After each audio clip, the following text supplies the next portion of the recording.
स्वागत है आप सभी का। सुबह के 10:30 बजने वाले हैं। वक्त है अपना उत्तराखंड का। आपके साथ मैं हूं प्रीति बिष्ट। सबसे पहले बड़ी खबर आपको बताएं, मंत्री रेखा आर्या और उनके पति की कोरोना रिपोर्ट एक बार फिर से पॉजिटिव आई है।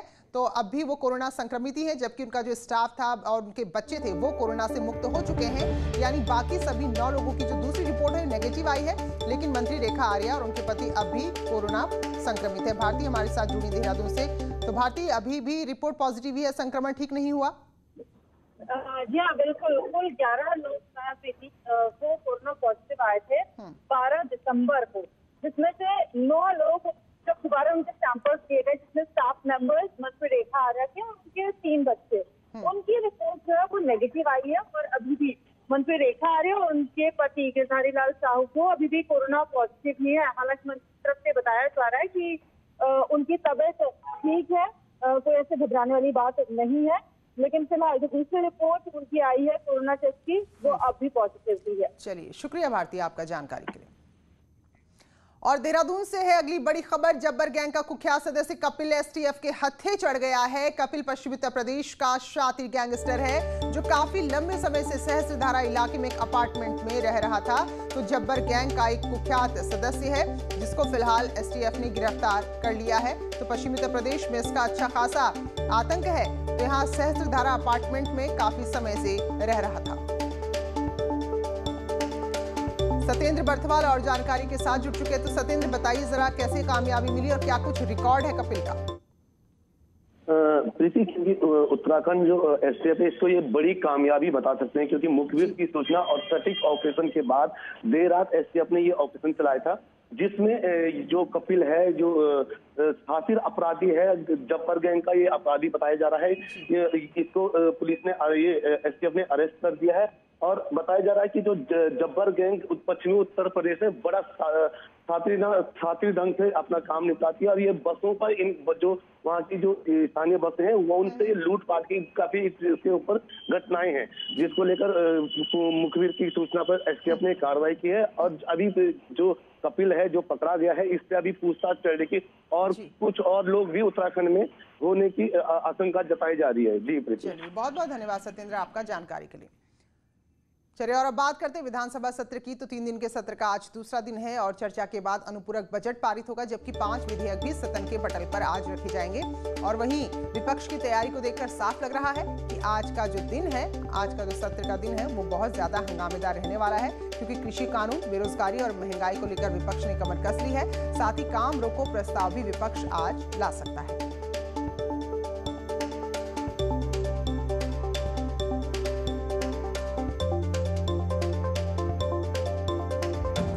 का ये सत्र है। हालांकि इस सत्र की अवधि को बढ़ाने को लेकर एक कार्य मंत्रणा समिति की बैठक भी होने वाली है। तो अब देखना होगा कि क्या जो तय है समय इतने में ही सत्र पूरा होता है या फिर आगे समय भी बढ़ाया जाता है। फिलहाल जो आज का दूसरा दिन है उसमें विपक्ष ने पूरी तैयारी की है, जिसमें कृषि कानून से जुड़ा हुआ मसला है, बेरोजगारी है, महंगाई है। तो इन तमाम मुद्दों को आज विपक्ष सदन में उठाकर हंगामा कर सकता है। कांग्रेस ने अपनी तैयारी पूरी कर ली है।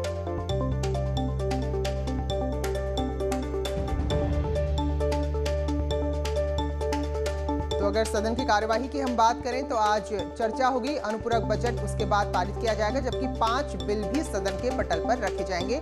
हमारे सहयोगी सुनील नवप्रभात हमारे साथ जुड़ गए हैं, तो उनसे ही अपडेट लेते हैं। तो सुनील, क्या कुछ तैयारी दूसरे दिन की, विपक्ष की बात करें या सरकार की बात करें?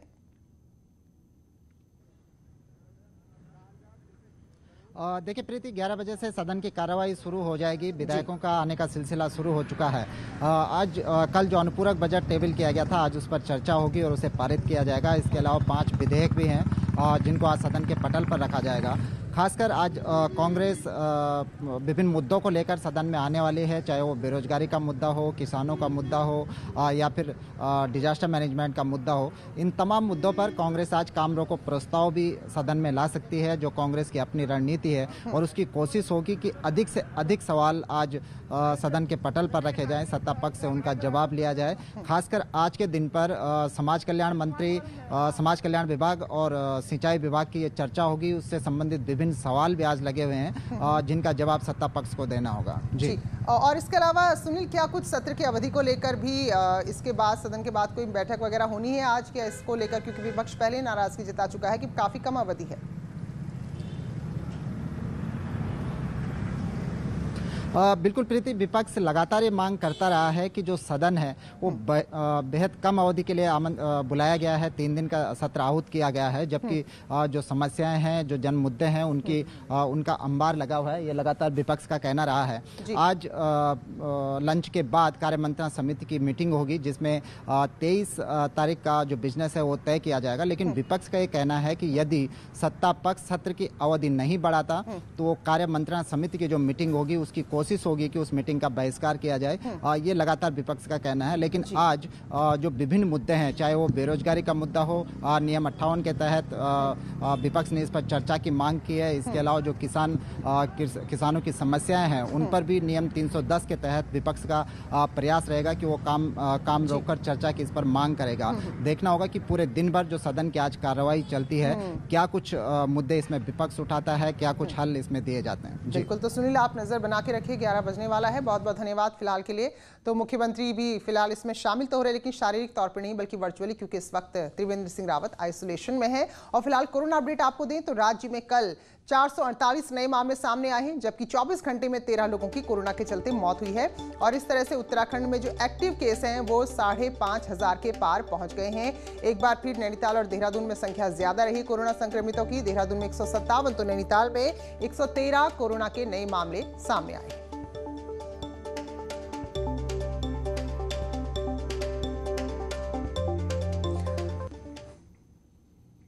तो मामले कम नहीं हो रहे, लेकिन लापरवाही बहुत तेजी से बढ़ रही है। देखिए जरा चंपावत के बाजार की तस्वीर, जहां लोग इस तरह से घूम रहे, लग ही नहीं रहा कि कहीं कोरोना है। ना तो चेहरों पर मास्क है, ना ही सोशल डिस्टेंसिंग का कोई ख्याल रखा जा रहा है।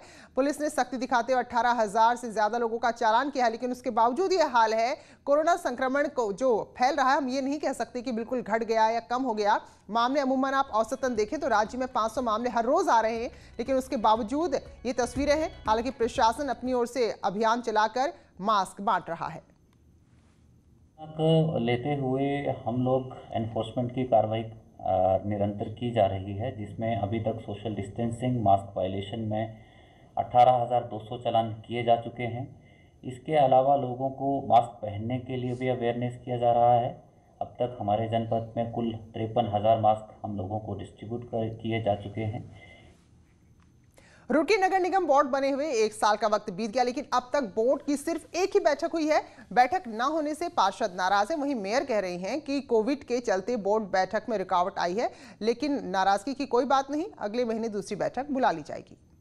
1 साल जो हो चुका है, अभी तक एक भी मीटिंग नहीं, एक मीटिंग हुई थी शुरू में, उसके बाद कोई नहीं। इससे कार्य बहुत बाधित हैं। देखा छोटे छोटे कार्यों में बहुत ज़्यादा दिक्कत होती है, तो इस वजह से 1 साल में हमने कई बार कहा, तो मेरे सामने कोई अभी तक कोई बात नहीं रखी। अभी तक बोर्ड मीटिंग होनी चाहिए, उसके लिए हमने ज्ञापन भी दिया है। जो हम पार्षद लोगों ने सबने ज्ञापन दिया है कि बोर्ड मीटिंग जल्द से जल्द हो। उस बाधित होने के कारण उन्होंने भी हैं। हमने शहर के अंदर विकास करने का 1 साल से पूरा प्रयास किया है। लगभग 10 महीने बोर्ड की बैठक को हो चुके हैं। बोर्ड की बैठक के अंदर जितने विकास कार्य प्रस्तावित थे, कोरोना काल के कारण से जरूर थोड़ा उनमें विलंब हुआ है, लेकिन निश्चित रूप से हम उन्हें आगे की ओर बढ़ रहे हैं और अगले माह मध्य में हम बोर्ड बैठक करने जा रहे हैं।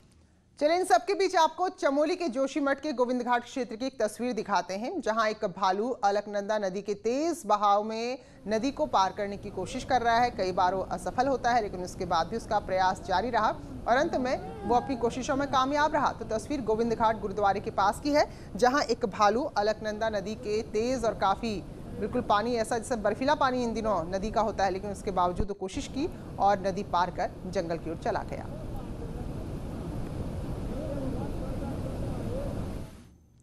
और अगले साल होने जा रहे, बल्कि कह सकते हैं कि लगभग महीने 1.5 महीने का वक्त है और महाकुंभ की तैयारी भी अब तेज हो गई है। अखिल भारतीय अखाड़ा परिषद की 25 दिसंबर को बैठक होगी, जिसमें कुंभ मेला 2021 के स्वरूप को लेकर चर्चा होगी। संत का कहना है कि जिस तरह से उत्तर प्रदेश में माघ मेले की पूरी तैयारी हो गई है, तो ऐसे ही हालात जो सुधर रहे हैं उसको देखते हुए उत्तराखंड सरकार को भी तैयारी तेज कर देनी चाहिए, ताकि कुंभ दिव्य और भव्य हो सके।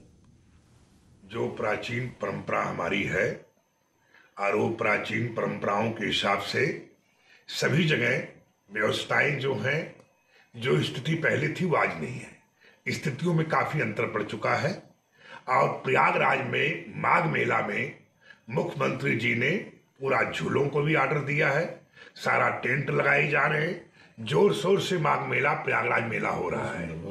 कल 12 बजे मेलाधिकारी और मेला विभाग के संबंधित सभी जो जिले के अधिकारी हैं उनके साथ सभी अखाड़ों में भ्रमण करके उनकी पेशवाई मार्ग, उनके छावनी का अवलोकन करेंगे। इसके बाद फिर मेला क्षेत्र में जाएंगे।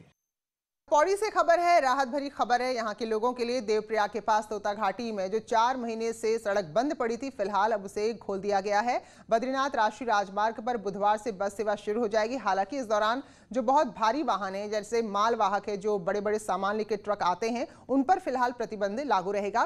पीडब्ल्यूडी, एनएच परिवहन विभाग और प्रशासन की टीम ने पहले मार्ग का निरीक्षण किया और उसके बाद जो रिपोर्ट आई है उसके ही आधार पर अब इस सड़क को लगभग 4 महीने बाद खोला जा रहा है। मोस्ट प्रॉब्ली कल या परसों तक 100% खुल जाएगा। जो खुलेगा वो अभी भी सेम ही है जैसे पहले रूल था। जो भारी वाहन है, जो माल वाहन है, उनके लिए नहीं खुल रहा है, मगर जो पब्लिक ट्रांसपोर्ट है, जो बसेज हैं हमारी, उनके लिए हम अलाउ करें। और उधम सिंह नगर से खबर है, जहां रुद्रपुर की कॉलोनी में पुलिस की मौजूदगी में यहां पर अचानक ढोल बजने लगा। दरअसल यहां पर अपहरण के आरोपी की तलाश में पुलिस पहुंची थी, जो पिछले 4 महीने से फरार है। ढोल की आवाज के बीच यहां पुलिस ने मुनादी की और जो आरोपी था उसके घर नोटिस चस्पा कर वापस लौट गई। दिनांक 11/8/2020 को ट्रांजिट कैंप के खिलाफ थाना हाजिर पे अपहरण का मुकदमा था, जिसमें काफी दिनों से फरार चल रहा था। अभियुक्त को माननीय न्यायालय की अदालत में बयान की उद्घोषणा ली गई थी। आज उसकी मुनादी करवाई गई है। पिथौरागढ़ के मुंसियारी में रुपसिया बगड़ जल विद्युत परियोजना को लेकर जनसुनवाई हुई। उत्तराखंड पर्यावरण बोर्ड ने जनसुनवाई की थी। तो साई पोलो ग्राम सभा में रुपसिया बगड़ परियोजना प्रस्तावित है, यानी कि परियोजना यहां बननी है और 120 मेगावाट की परियोजना को उत्तराखंड जल विद्युत निगम बनाएगा। तो जनसुनवाई के दौरान सभी पक्षों को सुना गया कि कहीं किसी की कोई आपत्ति इस परियोजना को लेकर तो नहीं है, तो सभी ने समर्थन किया है। तो जल्द ही परियोजना का काम शुरू होगा। जहां एक और गुणवत्ता वाली बिजली मिलेगी, वहीं उनके सड़क मार्ग, संपर्क मार्ग और हॉस्पिटल्स और जितनी भी ये आधारभूत सुविधाएं हैं उनका विकास होगा। सुनवाई में पब्लिक का पक्ष जानना था कि पब्लिक कितना जन सुनवाई के पक्ष में है कि नहीं। तो ये यहाँ पर देखने से बहुत अच्छा एक संदेश गया कि पब्लिक जो है आपकी जल विद्युत परियोजना के पक्ष में है। और चलिए अब आपको दिखाते हैं राजधानी की सड़कों में जो विक्रम चालक हैं वो कैसे अपने मुनाफे के लिए यहाँ नियमों की धज्जियां उड़ा रहे हैं। देखिए जरा, जो ऑटोनुमा वाहन आपको नजर आ रहा है विक्रम है, जिसमें ड्राइवर समेत 8 सवारी बिठाने का ही नियम है, लेकिन इसमें सवारियों को ठूस ठूस कर भरा जा रहा है और देखने वाला कोई नहीं। स्वागत है ब्रेक के बाद। कुछ ही दिनों में क्रिसमस है और उसके बाद नया साल का आगमन है। अगर ये सामान्य हालात होते तो बहुत जोर शोर से तैयारी होती। बहरहाल इस दौरान भी जो लोग उत्तराखंड आ रहे हैं, प्रशासन ने उसकी तैयारी शुरू कर दी है। राज्य की सीमाओं पर सभी पर्यटकों की थर्मल स्क्रीनिंग की जाएगी और किसी भी पर्यटक में कोई भी एक लक्षण दिखता है तो उसका एंटीजन टेस्ट होगा और उसके बाद टेस्ट रिपोर्ट के आधार पर ही उसे एंट्री मिलेगी। तो फिलहाल जो भी पर्यटक यहां आना चाह रहे हैं उनको सबसे पहले स्मार्ट सिटी ऐप में अपना रजिस्ट्रेशन कराना जरूरी होगा। इसके अलावा जो पार्टीज होंगी तो उसमें जो बंद कमरा है उसमें केवल 100 लोगों की गैदरिंग ही हो सकती है। जितने भी टूरिस्ट अभी भी आ रहे हैं उनके लिए स्मार्ट सिटी पोर्टल पर जो रजिस्ट्रेशन है वो अनिवार्य है और इसके अलावा थर्मल स्क्रीनिंग बॉर्डर्स पर हो रही है। यदि किसी का कुछ सिम्टम्स लगते हैं तो उसका एंटीजन टेस्ट करवाया जा रहा है। तो ये सीजन होता था जब पर्यटन कारोबारी इसका इंतजार करते थे, लेकिन इस बार हर ओर कोरोना का साया नजर आ रहा है। नए साल के जश्न की तस्वीरें गुजरे साल की जरूर हैं, लेकिन इस बार शायद ही ऐसी तस्वीरें देखने को मिले। कोरोना के बढ़ते संक्रमण के चलते इस बार क्रिसमस और नए साल को लेकर कारोबारियों में कोई उत्साह नहीं, तो होटल में भी बुकिंग की कमी से कारोबार प्रभावित हुआ है। 15 दिसंबर तक होने वाली बुकिंग पहले ही कैंसिल हो गई थी। कारोबारी अब क्रिसमस और न्यू ईयर से ही आस लगाए बैठे हैं। क्रिसमस के बाद वाला जो नव वर्ष का जो सीजन होगा उसमें उतनी तेज़ी देखने को नहीं मिलेगी। साथ ही साथ जो शासन और प्रशासन द्वारा नैनीताल के दोनों एंट्रेंस में जो कोविड की जांच की बात कही गई है उससे भी थोड़ा सा पर्यटक डरा हुआ है। इसमें मुझे ऐसा लगता नहीं है कि पर्यटन ज़्यादा नैनीताल का बढ़ेगा, लेकिन संभावनाओं पर और उम्मीदों पर पर्यटन कायम है, तो उम्मीदें हमने भी रखी हुई हैं। अनलॉक के बाद से पर्यटन कारोबार में थोड़ी बढ़ोतरी हुई जरूर थी, लेकिन कोरोना की दूसरी लहर के बाद फिर से कारोबार प्रभावित होने लगा। हालांकि नैनीताल आने वालों का जिला प्रशासन कोविड टेस्ट करने की बात जरूर कर रहा है, लेकिन पर्यटन को भी ध्यान में रखा जा रहा है। सेफ्टी नॉर्म्स और precautions as per government of India guidelines निर्धारित हैं, वो एग्जीक्यूट करवाने ही पड़ेंगे और उसके साथ साथ अगर कोई ऑनरेबल कोर्ट की डायरेक्शंस होंगी तो उसको भी हमें इम्प्लीमेंट करवाना होगा। बहरहाल हम ये पूरी कोशिश करेंगे कि हमारा इन रिस्ट्रिक्शन से टूरिज्म प्रभावित ना हो। बहरहाल ये तो तय है कि पिछले साल जैसा क्रिसमस और नए साल का जश्न शायद ही नैनीताल में मने, लेकिन पर्यटक आते भी हैं तो कैसे होटल तक पहुंचे, इसकी चिंता भी कारोबारियों को सता रही है। न्यूज़ 18 के लिए नैनीताल से वीरेंद्र बिष्ट की रिपोर्ट। तो पर्यटक सर्दियों के दिनों में अगर पहाड़ों का रुख करते हैं तो उनकी एक उम्मीद रहती है कि यहाँ बर्फबारी देखने को मिले। तो आपको बता दें तो क्रिसमस को तो यहाँ पर मौसम साफ रहेगा, यानी कि क्रिसमस के दिन बर्फबारी नहीं होगी। लेकिन हाँ, अगर आप 1-2 दिन और पहाड़ में रुकते हैं तो 27 और 28 तारीख को मौसम विज्ञान का कहना है कि पहाड़ी इलाकों में बर्फबारी होगी, जबकि निचले इलाकों में बारिश होगी।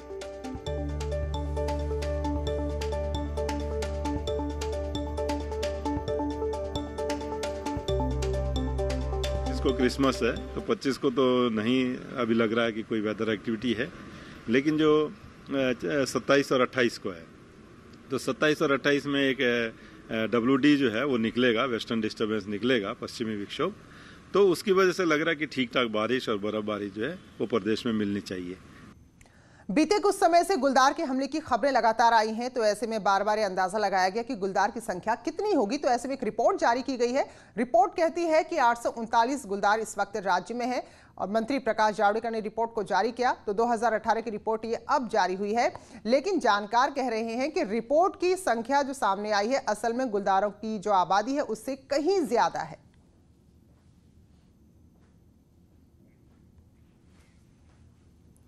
खटीमा नगर पालिका में पर्यावरण मित्र और नगर पालिका अध्यक्ष विवाद में नया मोड़ आ गया है। पर्यावरण मित्र वेतन मांग को लेकर धरना कर रहे हैं, लेकिन अब नगर पालिका के अध्यक्ष कह रही हैं कि पर्यावरण मित्रों की जो नियुक्ति हुई है दरअसल नियुक्ति ही फर्जी है। की जांच चल रही है। मेरे पास सभासदों द्वारा शिकायत आई थी कि अवैध नियुक्तियां की गई हैं, जिसके लिए मैंने अधिशासी अधिकारी को लेटर भी लिखा कि इनमें जांच की जाए। इसी जो जांच मैं करवा रही हूँ इनसे शुद्ध होकर ताकि ये जांच मैं ख़त्म करा दूं। इसलिए ये बेबुनियादी अपनी मांगे लेकर मुझ पे दबाव बना रहे कि मैं इन जांचों को ख़त्म कर दूं। कोटद्वार के Victoria cross Gabbar Singh camp में चल रही सेना भर्ती रैली के दूसरे दिन उत्तरकाशी और रुद्रप्रयाग जिले के युवाओं ने हिस्सा लिया। Deputy director brigadier Rahul Bhatnagar भी मौजूद रहे। उन्होंने कहा कि पूरे देश में उत्तराखंड ऐसा पहला राज्य है जहां पर कोविड के दौरान इतने बड़े स्तर पर सेना भर्ती रैली का आयोजन किया गया है, जो उनके लिए भी एक बहुत बड़ी चुनौती है। तकलीफ हो रही है, हमने भी कोविड टीम बिठा के रखी हुई यहाँ पे। इन सब चैलेंजेस के साथ साथ हम बच्चों की आशाओं भी देख रहे हैं, उनकी आशाएं ना टूटें, इसलिए हमने इनिशिएटिव लिया, अपने आप को एक्सपोज भी किया। हमारे इतने जवान आते हैं यहाँ पे, सब एक्सपोज भी हो सकते हैं, लेकिन फिर भी हमने कोशिश की कि इस गढ़वाल एरिया में रैली को आगे बढ़ाएं।